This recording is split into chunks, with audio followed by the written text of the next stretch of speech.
السلام علیکم ورحمۃ اللہ وبرکاتہ۔ اعوذ باللہ من الشیطان الرجیم، بسم اللہ الرحمن الرحیم۔ لیکن الراسخون فی العلم منهم والمؤمنون یؤمنون بما انزل الیک وما انزل من قبلک والمقیمین الصلاة والموتون الزکاة والمؤمنون باللہ والیوم الآخر اولئک سنؤتیہم اجرا عظیما۔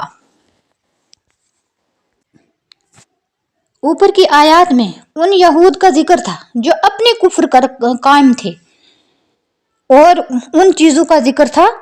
جن کا وہ انکار کرتے تھے اور اس کے انکار میں مبتلا تھے۔ وہ آگے ان حضرات کا بیان ہے جو اہل کتاب تھے،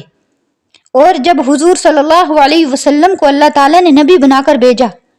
اور ان کی صفات جو ان کی کتابوں میں خاتم النبیین صلی اللہ علیہ وسلم کے بارے میں موجود تھی، آپ صلی اللہ علیہ وسلم میں پوری دیکھی تو ایمان لے آئے، جیسے حضرت عبداللہ بن سلام، ثعلبہ رضی اللہ تعالی عنہم۔ ان آیات میں انہی حضرات کی تعریف و توصیف یعنی ان کی صفت کا ذکر ہے۔ دیکھیے آگے،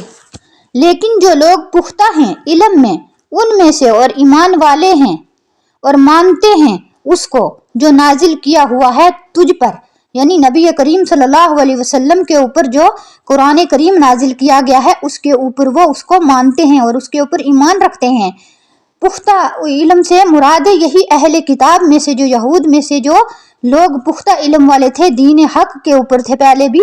تو ان کا یہ ان کی ذکر ہے، ان کی صفت بیان کی ہے کہ وہ لوگ انہوں نے ہی نبی کریم صلی اللہ علیہ وسلم کے اوپر ایمان لایا اور ان کو یہ یقین تھا کہ خاتم النبیین آئیں گے۔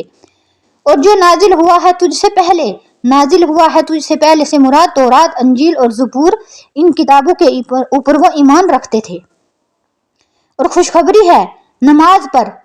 یعنی ان کے لیے خوشخبری ہے کس چیز کے بارے میں؟ نماز قائم رہنے والوں کو،